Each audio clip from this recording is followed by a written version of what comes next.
Boa tarde, gente. Boa tarde a todos. Estamos aqui com mais uma palestra, né? Aí hoje a empresa que a gente trouxe é a Piratiani, que é uma consultoria especializada em inovação. E aí, representando a Piratiani, a gente trouxe o Francisco. Aí eu aproveito esse momento aqui, né? E eu passo a palavra para você, Francisco. Beleza, muito obrigado, Vitor. Obrigado a todos, Vitória, Larissa, Gustavo, Bruno, que me receberam aqui, o Nicolas também.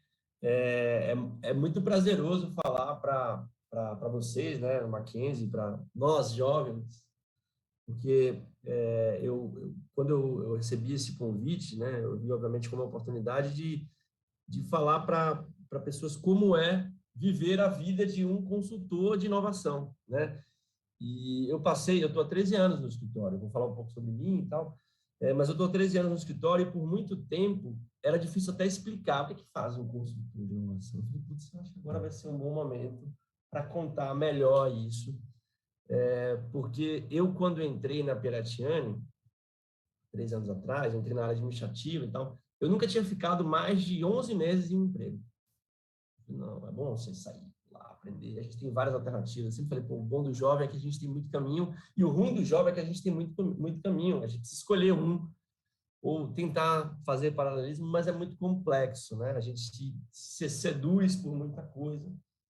E eu tive a oportunidade de cair na Piratiani, por acaso. Vim de Salvador para cá, fazer um curso de MBA, já estava formado, fazer um MBA na Getúlio Vargas, e tive a oportunidade de fazer uma entrevista. Passei na entrevista, um dia depois eu recebi um convite, o aceite da minha entrada para uma das Big Four, Ernst, Deloitte, KPMG e Price. Uma dessas quatro falou assim, Francisco, você está aprovado no nosso programa de trainee. E eu fiquei pensando, nossa, eu vou trabalhar com uma área que eu não sei exatamente o que é inovação pode ser tudo, né? Ou eu vou fazer parte de uma grande empresa internacional e tudo mais. E aí eu fiquei discutindo um final de semana comigo mesmo, com amigos, com pessoas mais experientes do que eu, na época, né? E decidi ficar na Piratiani. Eu salvei o print da desistência do programa de trainee, porque era automatizado, né? Declínio da vaga. E acabei perdendo esse arquivo, mas por muito tempo eu falava, será que eu escolhi o caminho certo? E hoje eu diria que sim, eu escolhi o caminho certo. Eu entrei como assistente administrativo financeiro e me tornei sócio da Piratiani. Eu estou há quase 5 anos como sócio. E nós somos uma consultoria brasileira, uma boutique de consultoria, pouco mais de 50 profissionais. E a característica de uma boutique, de uma consultoria brasileira, é que eu não preciso pedir autorização para a Alemanha para decidir como a gente vai tratar um tema estratégico para a empresa. Eu não preciso subir 10 andares para falar com o presidente da companhia. Ele está do meu lado, né? Hoje ele é meu sócio. E a empresa menor, ela precisa, assim como as grandes, se perpetuar. E essa perpetuação passa por novos sócios. Então, uma das mensagens que eu gostaria de passar. Uma empresa menor permitiria vocês galgarem cargos maiores ou terem acesso a informações mais estratégicas, a questões que podem mudar a rota da companhia, dos seus clientes, de forma muito mais rápida. O contraponto disso é que a gente não consegue ser tão processualizado, se existe esse termo, como uma grande empresa. O empreendedor de uma empresa pequena como nós, né?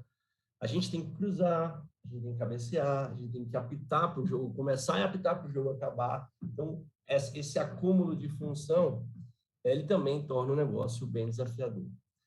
Mas eu diria que está dando certo, pelo menos para mim, para outros colegas, e é um pouco isso que eu vou contar aqui. Eu quero contar, o início do material que eu elaborei, ele fala um pouco sobre o que é a Piratiani, para ajudar a entender, obviamente, mas eu vou contar mais os cases que a gente tem, alguns cases que são emblemáticos e que mudaram, pelo menos, a minha vida. E eu tenho certeza que mudaram a vida de muitas pessoas que estão aqui, inclusive, né? Porque mudaram o mercado. O nosso propósito é construir um mundo melhor por meio de um tecido empresarial melhor, por meio de empresas melhores. É isso que a gente se propõe na Piratiani. Então, vou compartilhar essa apresentação aqui com vocês. Quando vocês estiverem enxergando, vocês me avisam. Oi. Maravilha. Dá para ver. Dá para ver. Legal. Bom, a gente se chama de time, né? Então, apresentar um pouco o nosso time. Trabalhar com inovação, como eu disse, é estar com o futuro em nossas mãos. Por vários anos, eu atendi a Nestlé, que é uma baita empresa, né? Toda casa tem algum produto Nestlé, ou espera-se que tenha algum produto Nestlé. E eu via os desenvolvimentos dos produtos Nestlé 3 anos, 2 anos antes dele estar na gôndola. Isso dava uma sensação muito boa que o seu trabalho está contribuindo para alguma coisa, né? Então, a nossa matéria-prima é sempre o plano estratégico de inovação do cliente, é sempre o plano de desenvolvimento de um produto, de um serviço, de um processo novo, e a gente consegue contribuir para isso, ser mais fluido, né? A Piratiani existe desde 1992, são 29 anos de empresa. O nosso presidente, o Walter Piratiani, fundador, ele é extremamente ativo no projeto, ou na Piratiani, e uma mensagem que é bom vocês terem em mente é que nunca se desacelera numa empresa como essa, porque a gente precisa manter a sobrevivência do negócio e não vai ter a linha de chegada, sabe? Inovação não tem linha de chegada. Inovação é todo dia, você almeja um objetivo e caminha, e você tem que definir o próximo e por aí vai. Então, eu imaginava que em algum momento, quando eu conquistar X reais na minha vida, eu vou ficar numa condição equilibrada e tal. Eu imaginava que se eu atingisse tal posição hierárquica, eu ia... E não tem nada disso. Inovação tem uma semelhança muito grande. Então, de lá para cá, nós atendemos mais de 350 empresas vencedoras, são 31 setores da economia. O nosso perfil de clientes são clientes de grande porte, que têm inovação como pilar de sobrevivência da própria empresa. Então, a gente está falando de Ambev, a gente está falando de BRF, de Cargill, de Embraer, de Pirelli, de Bunge, de CPFL, empresas que são tradicionalmente inovadoras e fazem o tempo todo essa premissa. Inovação não tem linha de chegada, por isso eu preciso retroalimentar o tempo inteiro.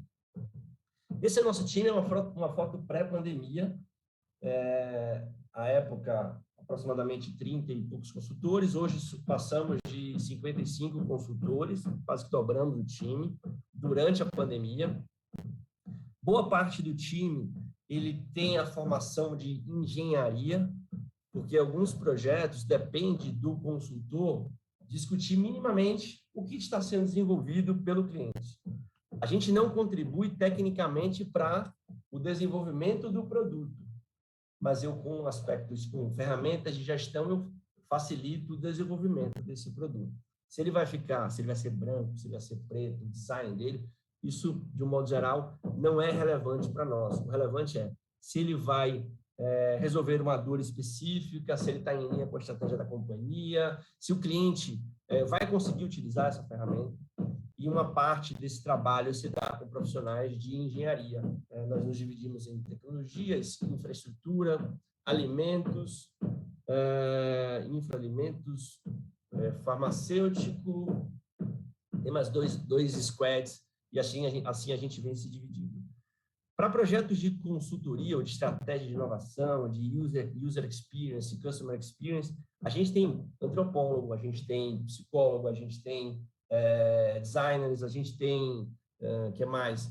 A gente tem profissional com formação não técnica, quando eu digo não técnica, não administradores, eu, por exemplo, sou administrador. Administradores, contadores, advogados, para entender a solução do cliente ou estratégia do cliente e sugerir todas as melhorias necessárias para isso. A companhia se divide em 3 áreas. São quase 3 empresas, porque cada uma tem um grupo de sócios específico. Obviamente, existe uma um planejamento único, mas nós atuamos de forma muito direcionada, né? Consultoria, educação e funding para inovação. Eu, Francisco Tripes, tenho vários projetos de consultoria, sou instrutor de vários cursos da área de educação, mas a minha atividade preponderante é a área de funding, né? E aí, eu queria perguntar aqui, vou fazer uma provocação, né? O que move o mundo? Não precisa responder, não, mas pense aí, o que move o mundo? Move o mundo é o amor, mas eu digo que é o amor pelo dinheiro. Em funding é isso que a gente faz, facilitar as empresas a utilizarem os instrumentos de fomento para desenvolverem mais projetos. Entrando um pouco aqui na área de consultoria, né? Lembrando, a proposta da Piratiani é mudar o mundo por meio de um tecido empresarial melhor. A gente foi contratado pelo Bradesco para conduzir o segundo ciclo do InovaBrá. Eu imagino que vocês já tenham ouvido falar, muitos de vocês talvez até trabalhem no Bradesco, ou tenham relacionamento, já tiveram relacionamento no InovaBrá, já visitaram o InovaBrá. À época, quando a gente fez esse projeto, não existia a estrutura física InovaBrá, era um programa de inovação aberta, mas já era o maior programa de inovação aberta do país. Então, já era o maior programa de inovação aberta do país. Qual é o nosso papel? É fazer uma instituição extremamente tradicional. Imagine um banco que o executivo da instituição ele se sentia incomodado de estacionar o carro em frente ou 100 metros de uma agência do Santander, por exemplo. A gente fez executivos do banco, ou a gente sugeriu, e eles acabaram acatando, abrirem conta em outros bancos, em outras instituições, para sair um pouco dessa áurea exclusiva Bradesco. Ah, tá certo. Tá entre as 3 maiores instituições financeiras da América Latina? Sim. Mas e o seu vizinho, e o seu concorrente? Como é que funciona?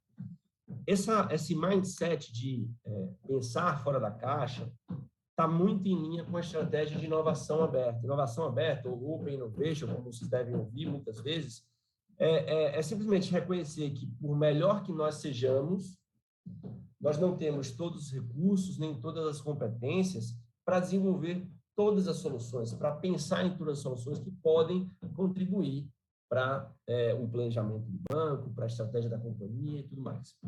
Então, a gente tem que pensar, como é que faz para o InovaBrá ser mais efetivo no Bradesco? O primeiro ciclo tinha acontecido, só que não tinha atingido o resultado que o banco esperava. Então, a gente teve que passar a pensar no regulamento do InovaBrá. Como é que faz para o InovaBrá ser mais atrativo para as empresas de base tecnológica, para os empreendedores, para as startups quererem participar desse negócio? Como é que faz para eles saberem que existe um programa? Porque comunicação é um problema muito sério também em qualquer programa de inovação aberta. Tem, de um lado, uma startup com uma solução muito boa, do outro, uma empresa que quer essa solução, mas há uma barreira de comunicação no meio e eles não sabem que existem um ou outro. Então, o nosso trabalho foi esse, identificar, definir regulamento, definir comunicação, executar essa comunicação, selecionar as startups, qualificá-las, obviamente, passar por um processo de aceleração, fazer essas startups interagirem com os diretores do banco, com os executivos do banco, e 11 dessas startups, foram um total de 549 soluções inscritas, 11 das startups foram aceleradas. Quase que um camping, né? Essas startups, por 4 meses, ficaram dentro do Bradesco, vivendo a rotina do banco, sendo visitadas, tendo input de empresas relacionadas ao grupo econômico, do próprio grupo econômico, mas também parceiros, e daí saíram muitas soluções.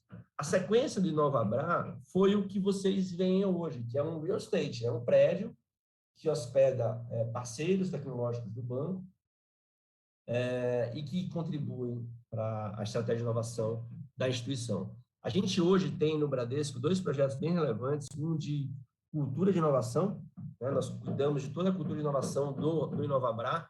Aqui, inclusive, está a Hanna, nossa consultora responsável por esse projeto, um projeto belíssimo, conduzido dentro do InovaBrá.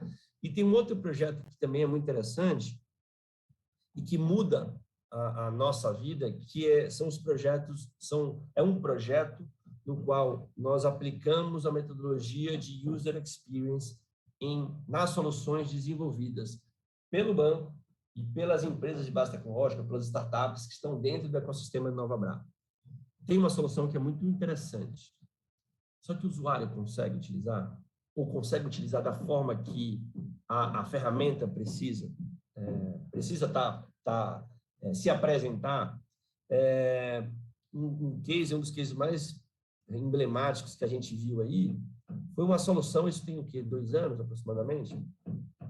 Uma solução para caminhoneiros conseguirem pagar serviços, alimentação nas estradas sem utilização de dinheiro, né? Bom, dinheiro é perigoso, tem muito assalto, cartão de crédito nem todo mundo aceita. Como é que a gente vai fazer? Pensar numa solução. A questão é que a desbancarização, isso à época, né, de 2 anos atrás, nas estradas, também viabilizava a solução. A solução estava desenvolvida. Quando a gente aplicou a ferramenta de User Experience, falou, não vai funcionar, não funciona, e de fato o banco declinou. Tem soluções que foram modificadas para se tornarem mais atrativas e mais usuais, e por aí vai.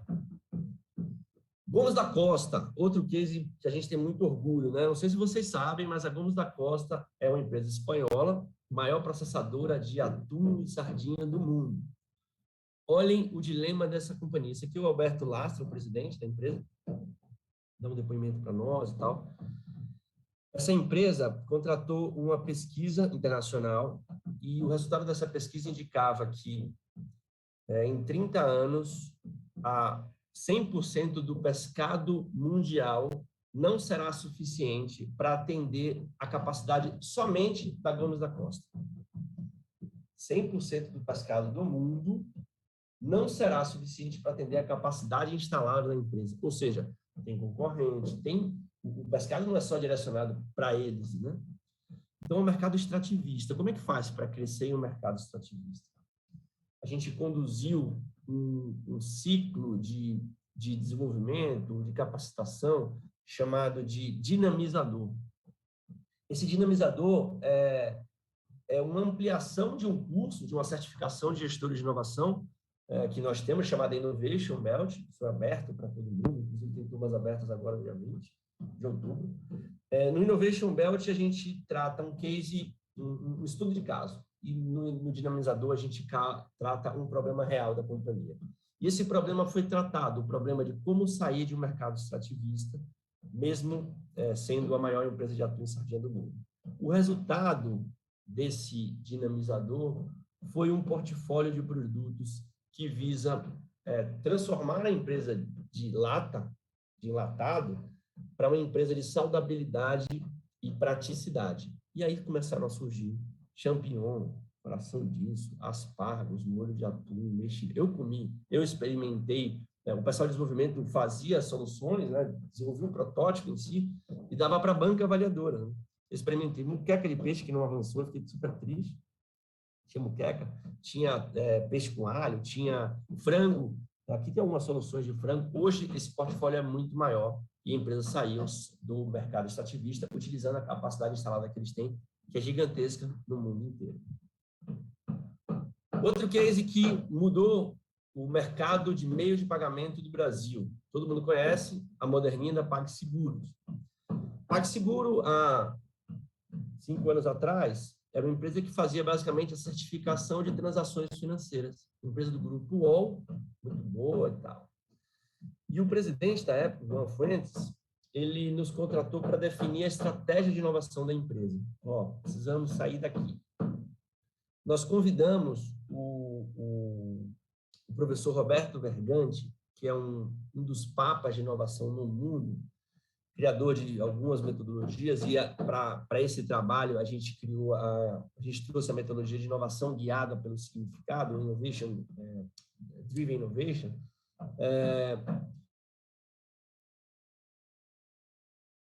formar um mercado que era dominado somente por rede e Cielo. Tinha aquelas marcas gigantescas e as empresas sofrendo para manter aquela estrutura inteira,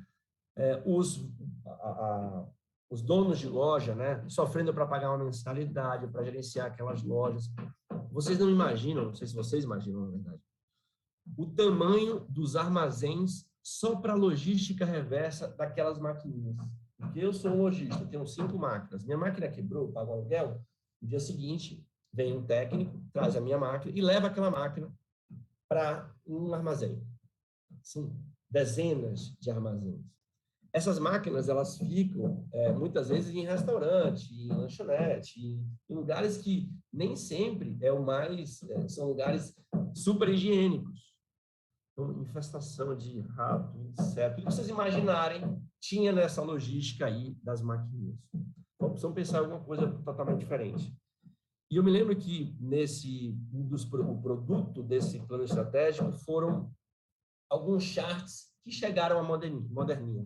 Um dos charts, né, um dos flip charts, era a gente precisava ter uma máquina sex.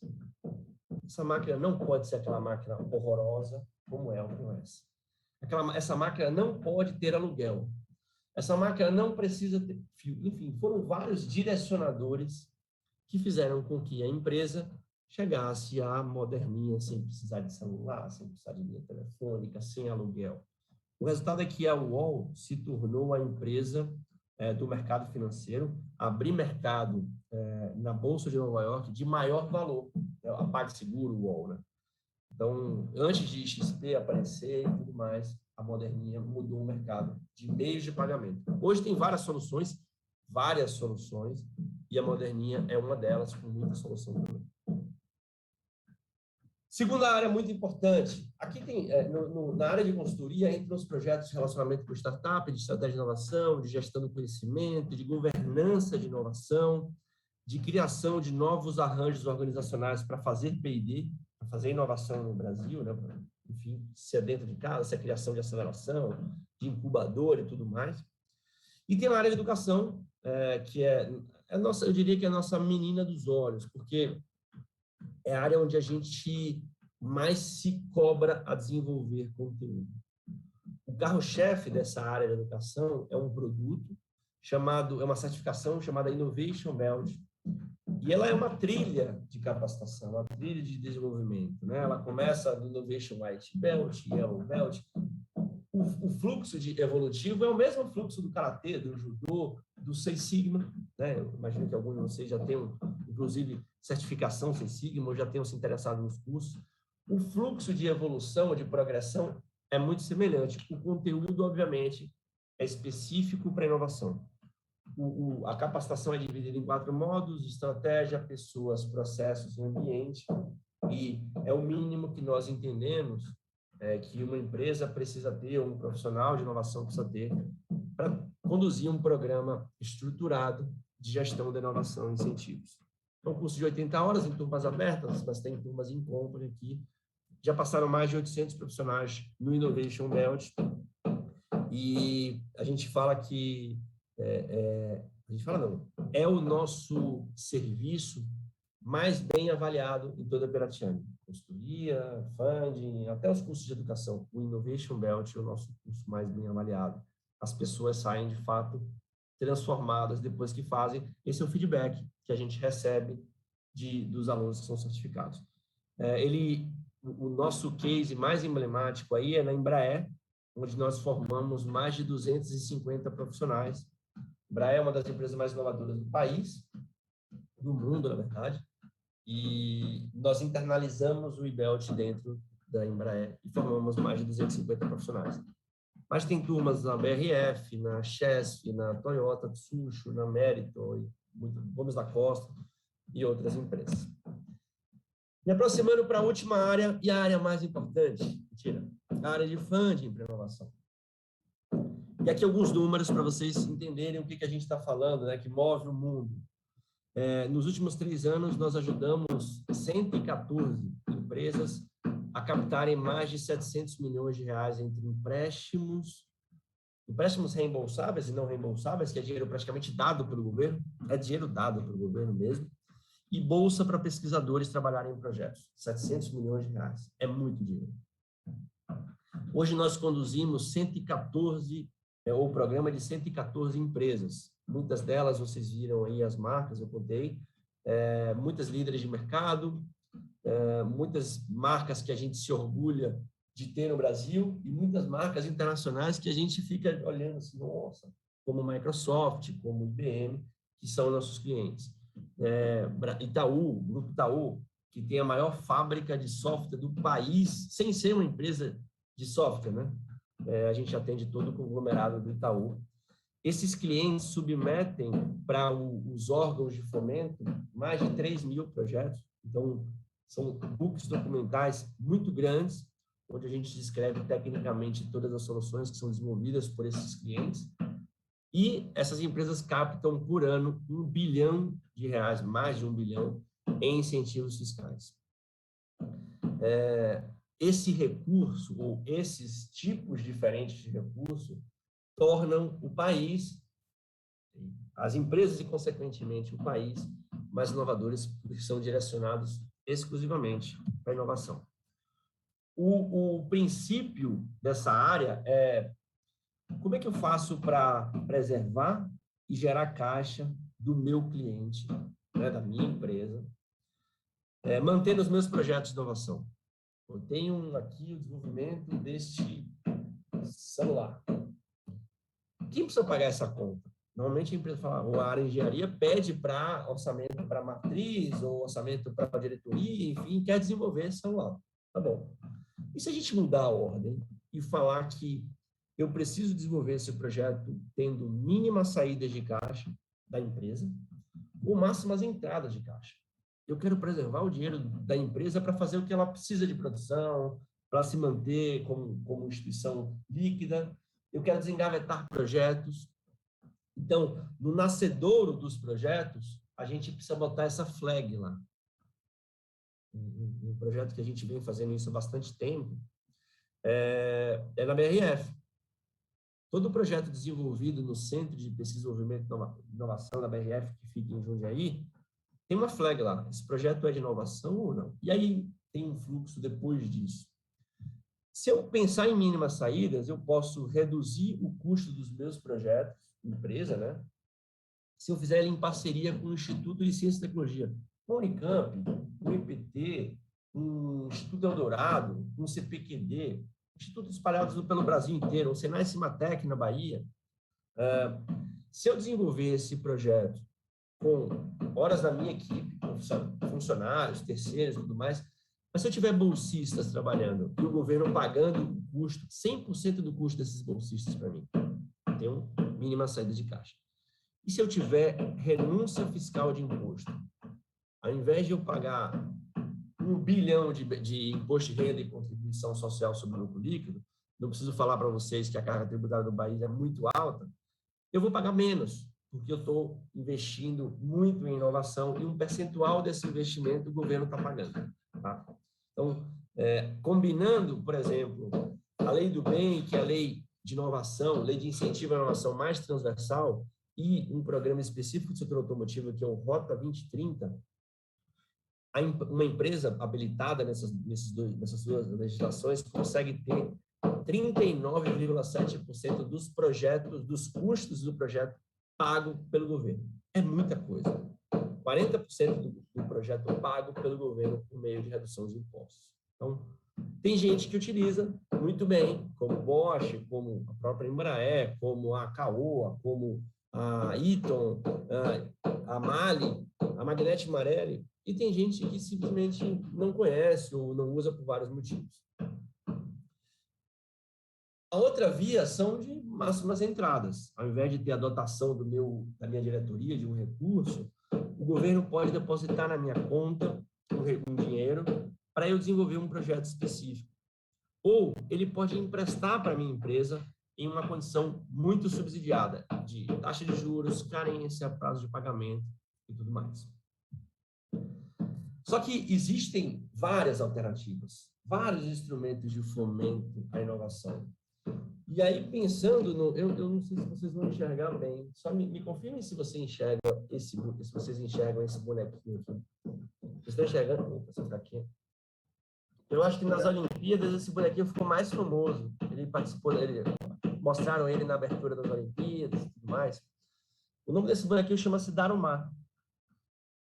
A lógica do Darumá é que quando você recebe, você ganha ele de alguém, você estabelece uma meta, um objetivo e pinta um dos olhos do Darumá. O meu objetivo está bem traçado aqui e eu pintei, é um objetivo complexo, dá para atingir, mas ele é, enfim, eu preciso me esforçar para isso.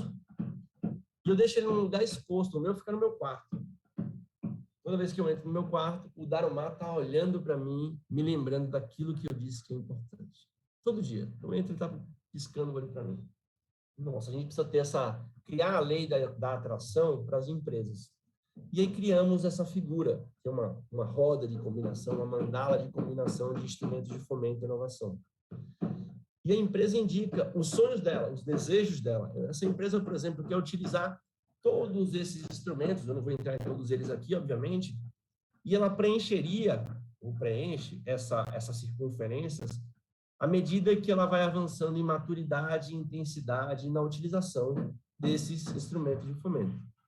A lógica é que ela vá todo dia sendo lembrada e caminhando para um momento de combinação plena dos instrumentos de fomento à inovação. Seja ele benefício fiscal, financiamento, subvenção, bolsa e tudo mais. O que a gente faz para muitas empresas, e aqui eu trouxe o case Caoa, que para nós é muito relevante por ser uma empresa brasileira, por ser uma empresa que criou uma marca brasileira, como é hoje a Caoa Cherry. Existe o produto, existe a marca Cherry chinesa, existe a Caoa Cherry, que é 50% Brasil e 50% China, né? E tem um empreendedor envolvido, assim, extraordinário, infelizmente acabou de faleceu, acho que esse mês agora, o mês passado, que é o Dr. Carlos Alberto Oliveira de Andrade, né? Quando a gente entrou na Caoa, a empresa tinha 5 profissionais da engenharia. 5. Falei do Itaú, né? 10 mil profissionais. É um abismo de capacidade de desenvolvimento tecnológico sem tamanho. Só que eles já eram a maior revendedora Ford do país, a importadora exclusiva Subaru, importadora exclusiva Hyundai, maior representante Hyundai no mundo, terceiro maior grupo de concessionárias do mundo, já era tudo isso, só que não tinha P&D no Brasil. E nós somos contratados para construir, ou para formatar uma secretaria técnica. O que é essa secretaria técnica? Existe um mapa de vários instrumentos de fomento e inovação, existem as áreas, cada um olhando para o que lhe compete. Financeira, pensando em fluxo de caixa, a área jurídica pensando no compliance, no como fazer bons contratos e proteger a empresa, a área de engenharia querendo fazer desenvolvimento, mas não tinha recurso, porque a empresa não era dotada para desenvolvimento, não era direcionada para desenvolvimento. E a gente começou a falar, não, tem instrumento de fomento disponível para isso. Hoje a empresa tem mais de 100 profissionais dentro da engenharia, criou um laboratório, o maior laboratório de eficiência de motores na América Latina, fica em Anápolis, é do grupo Caoa, né, pertence à Caoa, e é um dos cases mais emblemáticos para nós. A gente está lá desde 2013, de forma consecutiva, e fazendo muitos trabalhos lá. O último case que eu queria contar para vocês, para a gente abrir para perguntas e respostas, é de uma empresa, e eu só contei casos de empresas muito grandes aqui, né? É de uma empresa brasileira de tecnologia, que tem 10 anos de fundação, chamada Semantics. Eu não sei se vocês conhecem a Semantics, mas é uma empresa que ela é de base tecnológica, né? Ela vem crescendo absurdamente. Né? Quando a gente começou a trabalhar com eles, que tem pouco mais de um ano, de lá para cá, eles quase que duplicaram, quase que triplicaram o faturamento da empresa. Então, já é uma empresa que já visa abertura de mercado, abertura de capital na Bolsa de Nova York e tudo mais. Mas quando a gente começou, era uma empresa de médio porte, há um ano atrás. E eles chamaram a gente, por acaso, eu fui a pessoa que foi chamada para falar assim, Francisco, a gente quer desenvolver um projeto de computação quântica e a gente queria contratar um bolsista. Vamos bater um papo, né? Um bolsista, vamos lá conversar com eles. E aí o Luiz O'Hara, que era o head de inovação da empresa, ele apresentou a ideia, falei, pô, bacana, mas um bolsista não é condizente para mudar a empresa, não é condizente para transformar a inovação dentro da empresa. Para nossa sorte, saiu um edital de recurso não reembolsável da FINEP, de dinheiro a fundo perdido, dinheiro dado, né? E era um edital relacionado ao Covid. A Semantics foi a empresa brasileira de tecnologia que ajudou o governo de São Paulo a criar o censo Covid. Ninguém sabia quantos casos de Covid tinha no Brasil, e a Semantics criou essa tecnologia, o censo Covid. Só que eles não tinham nada na área de saúde. Saiu um edital de diagnóstico de Covid. Será que a gente tem alguma solução? O resultado é que a gente conseguiu aprovar um projeto de aproximadamente 3 milhões de reais para essa empresa. Logo na sequência, surgiu um outro edital de tecnologias assistivas, né? A gente criou um projeto de leito 4.0. Não tinha esse projeto ainda.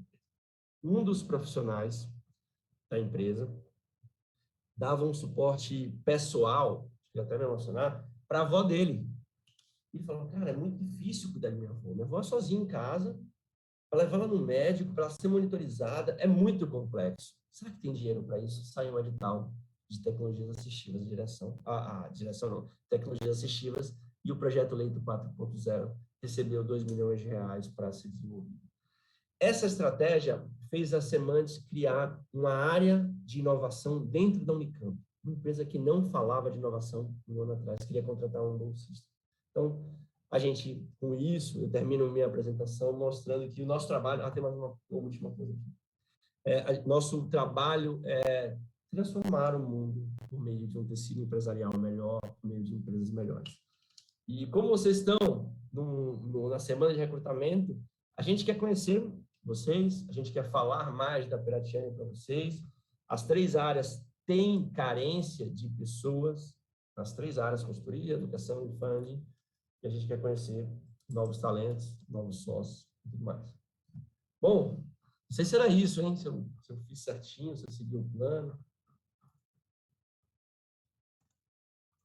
Muito obrigado, Francisco, né, pela apresentação. Foi muito importante, assim, né, falar de inovação, que é uma coisa cada vez mais relevante no mundo. E aí agora a gente vai passar aqui para a parte de perguntas, né? Perguntaram assim, pela sua ótica, quais os principais requisitos para uma empresa de consultoria atingir a excelência no mercado? E para quem deseja trabalhar no segmento, quais hard e soft skills seriam essenciais? Excelente pergunta. Duas perguntas muito diferentes. Então, eu vou responder primeiro a que foi logo no início, né? Tem vários caminhos, né? Tem empresa que a excelência dela se dá pelo número de clientes. Eu quero ser a empresa com o maior número de clientes possível.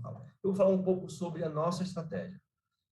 A Piratiani, ela quer ser a empresa mais especializada em gestão de inovação e incentivos do país. Esse propósito, essa linha de chegada não existe, porque não tem ninguém que dá a chancela. Parabéns, vocês são, não existe isso. Então, para isso, a gente precisa sentar, estudar e se esforçar o tempo inteiro para entender o que está acontecendo com toda a profundidade necessária. Ontem eu estava em uma instituição de ensino de Guarulhos, grande, trabalhando sobre a ótica do plano estratégico de inovação, e eles podem utilizar vários instrumentos de fomento, né? E a pergunta dele foi assim, Francisco, eu não sei porque até hoje a gente nunca utilizou nada disso. Eu falei, vocês e a torcida do Flamengo inteira. Tem muita empresa grande que não utiliza. Então, voltando à pergunta, ele se esforça para ser a melhor instituição, tal, e ele fica o tempo inteiro focado nisso. O nosso trabalho como consultoria é entender o que está acontecendo no marco legal, o que está acontecendo nos órgãos de fomento, ser ágil na prestação de serviço e atender, no mínimo, a expectativa do cliente. Se eu, como consultoria de fomento e inovação, conseguir desengavetar um projeto, como é o caso do FINEP Covid, do Tecnologias Assistivas, de vários projetos da Nestlé, por exemplo, que a gente ajudou a tirar do papel por causa de recursos, a nossa visão de excelência tem sido atendida. E a segunda pergunta tem a ver com soft e hard skills.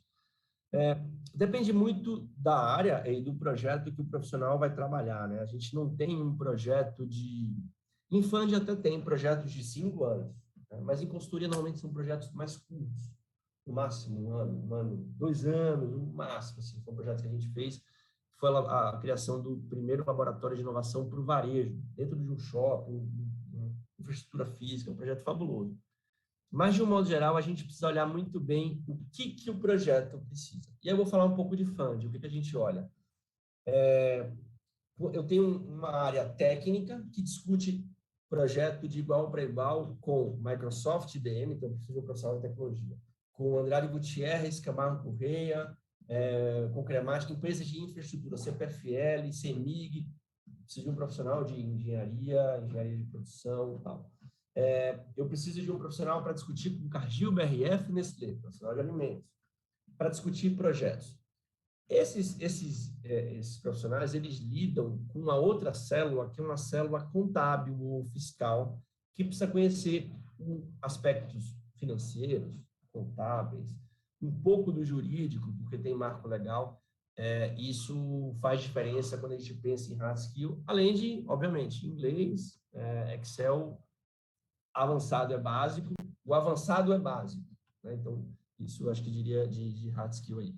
Pensando em soft, o espírito perdigueiro, né? O perdigueiro é aquele cara que vai cavando a sua própria oportunidade o tempo inteiro, faz muita diferença, porque o cliente não tem tempo de fazer aquilo que é importante para ele. Se você fizer para ele, você resolveu o problema. Acho que é espírito perdigueiro, senso de dono, acho que ajuda bastante. Bom, muito interessante. A gente já está ficando com um tempo bem apertado, mas acho que tem umas 2 perguntas aqui que eu acho que vale a pena. Falando mais de skills, né? O pessoal quer saber se criatividade é algo assim, necessário para quem vai trabalhar na área de inovação. É mais do que necessário, Gustavo. Eu diria que para os projetos de consultoria, que todo projeto é muito diferente um do outro, é bem básico. A gente foi agora foi contratado pela Biplast, Associação Brasileira de Plástico, para pensar a estratégia de tratamento de resíduos, coleta e tratamento de resíduos do país.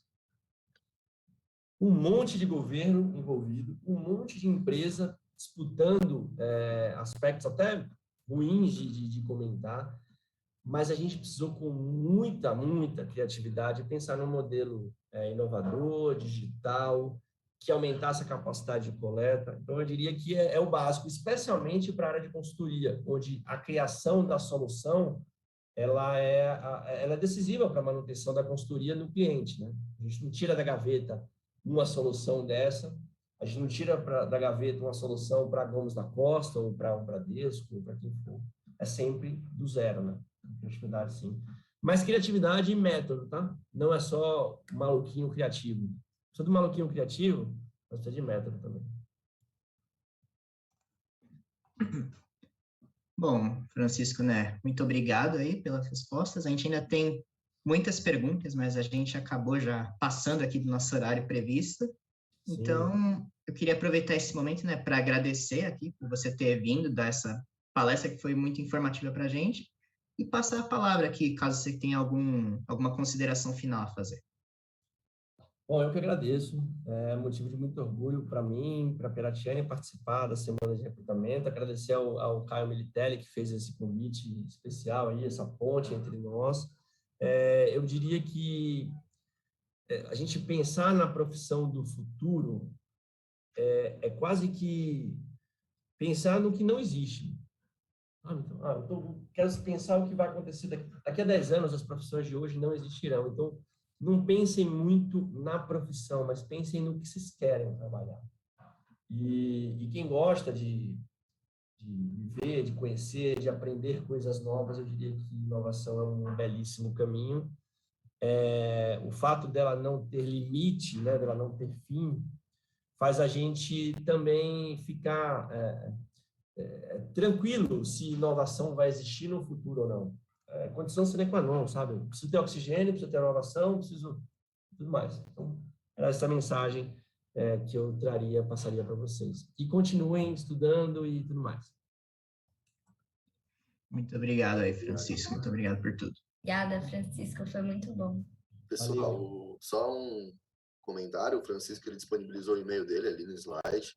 Para quem não conseguiu Isso. anotar, eu mandei no chat. Então, se vocês tiverem alguma outra coisa que vocês queiram conversar com ele, alguma dúvida que não foi respondida aí, acho que está em aberto para receber vocês.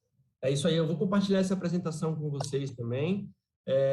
Conheçam nossas redes sociais, a Peratiani nos últimos 12 meses, a gente tornou as páginas muito mais páginas de conteúdo do que páginas institucionais, então as pessoas aprendem de fato sobre inovação, começam a entender um pouco sobre inovação. Fique à vontade, vai ser um prazer ter vocês lá. Inclusive, no Instagram do evento, a gente divulgou lá o site da Peratiani, então é só olhar lá nos destaques dos stories que tem lá. Obrigado, gente. Vou me despedir aqui. Obrigada, Francisco. Valeu, Larissa. Valeu. Pessoal, Obrigada, agora eu vou Francisco. mandar... Até mais. Obrigada, Francisco. Francisco, Vou mandar no chat o link de presença. Gente, só deixando claro para vocês, a Vitória vai mandar aí. Vocês têm que preencher esse link de presença para ganhar as horas complementares. Se vocês não preencherem, vocês não vão ter direito a essas horas complementares. Quem for do CCSA não precisa nos mandar um e-mail pedindo esse certificado de horas complementares. Quem não for do CCSA precisa nos mandar um e-mail, independente de ser do Mackenzie ou não. Então, se você for de qualquer outro curso sem ser administração, economia, ciências contábeis e comércio exterior do Mackenzie, você tem que nos mandar um e-mail pedindo o certificado de horas complementares. Se não, você tem que se inscrever nas palestras e preencher esse link que a Vitória mandou para ganhar suas horas complementares. Se vocês ficarem com alguma dúvida, a gente tem lá no nosso Instagram um post explicando direitinho, passo a passo. Então, só checar lá. E se vocês também tiverem alguma outra dúvida, podem nos mandar um direct que a gente responde, tá? A gente vai ter que fechar aqui, porque a gente tem a próxima palestra às 15 horas. Então, já corre lá, já se inscreve para quem não se inscreveu e já entra no Zoom, porque a gente já vai estar começando, tá bom? Isso. E para o pessoal do YouTube, o link está na descrição, viu? Qualquer coisa pode mandar aí, ou na outra aba que a gente vai abrir da próxima palestra. A gente vai fechar agora para a próxima, mas a gente se fala lá daqui a pouco, e qualquer coisa pode mandar no Instagram também, pessoal. Beleza aí, pessoal. Muito obrigado pela presença aqui nessa palestra. A gente se encontra na próxima. Falou!